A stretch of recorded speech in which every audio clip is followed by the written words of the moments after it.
Timely fashion, so we'll go ahead and get started.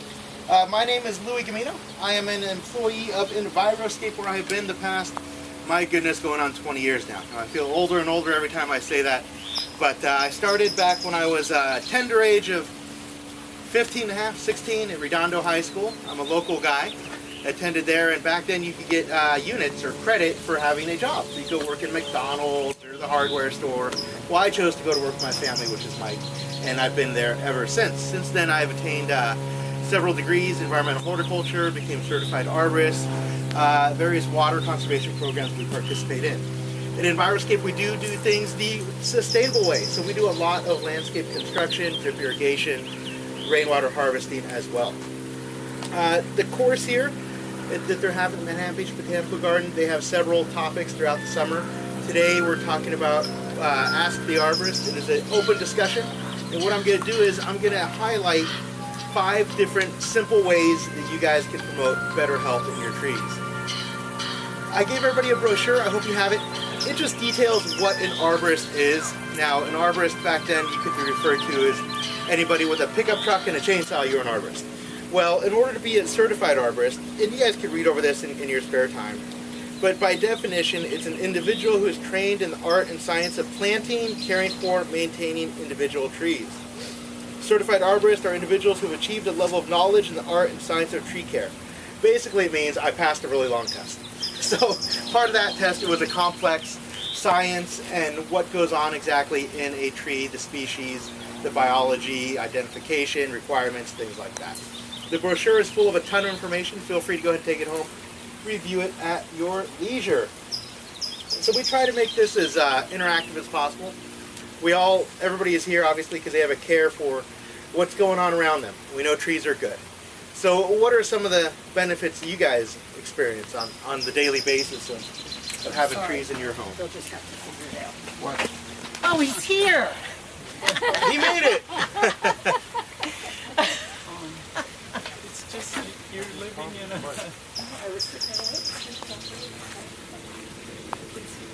more than just... In fact, this damn people cut down a palm tree the other day. Uh-huh. I don't know if it was a problem to the next door people's pool, but to see them cut down a beautiful palm tree. You know, one of those big trunks. So it sounds like you enjoy just having them around. And they have other functions for us as well. There's aesthetic beauty of them. Of course, living-wise, we know they're giving us oxygen. They put us in a good mood, I seem to find. It's always nice to have something green to look at instead of the concrete jungle we live in. One of the best reasons I heard was from a youngster when we asked, what are the benefits of trees? He said, well, they're good for tree houses and they're good for climbing. And I got to tell you that he was right on with that definition that he had. Interesting fact, the city of Manhattan Beach, I'm not sure if you guys are residents, but since we are in Manhattan Beach, we will talk about that real briefly. They actually have Manhattan Beach Municipal Code where you cannot cut down a tree if it is within the first 20 feet of the public right-of-way, if its trunk diameter is 12 inches or greater. So that tree is actually protected by the city of Manhattan Beach. How you doing? So Manhattan is a limited number of cities that do that? Yeah, certain cities, they have their own tree ordinances, like Beverly Hills, for example. They're protecting oak trees. You know, you can't cut down an oak tree. Playa del Rey, they have, you know, different municipalities. So Manhattan Beach, they have their own going on, so I'm just going to address that real briefly. So what's the distance again? 20 feet from the public right-of-way. So that would be from the sidewalk. If the trunk diameter is 12 inches or greater at 4 feet of height. Now that also applies to corner lots. So meaning if you're on a corner lot, the side yard then comes into play. So if it is 10% of your total lot width, so meaning if you have a 50-foot wide lot, if it was in the first 3 feet of that side lot and it fell into those parameters, then that tree is protected by the city of Manhattan Beach. So if you want to do anything to it as removal, you would have to then get permission from the city. So that would be a permit process in there. All right, so as stated, we're going to go over 5 simple ways that we could promote healthy trees in our landscape. When I say our landscape, I'm talking about your guys' backyards, your front yards, here in the beach area, what works. I'm sorry? Trimming them. Absolutely, pruning them. Now, it is often said that pruning is one of the best and the worst things we could do to a tree. Well, the best thing, why? What are some of the reasons why we would prune? Anybody got a couple? Control growth. Control growth, very good. Perhaps there's a view that we want to maintain there. We want to keep a smaller footprint. Any other reasons why we prune our trees? It also promotes growth. Yes, it does promote growth. We know that every pruning cut on a tree will provide us with a predictable growth response from that tree. So that being said, if we were to do, say, for instance, a topping cut, we've all heard topping, right?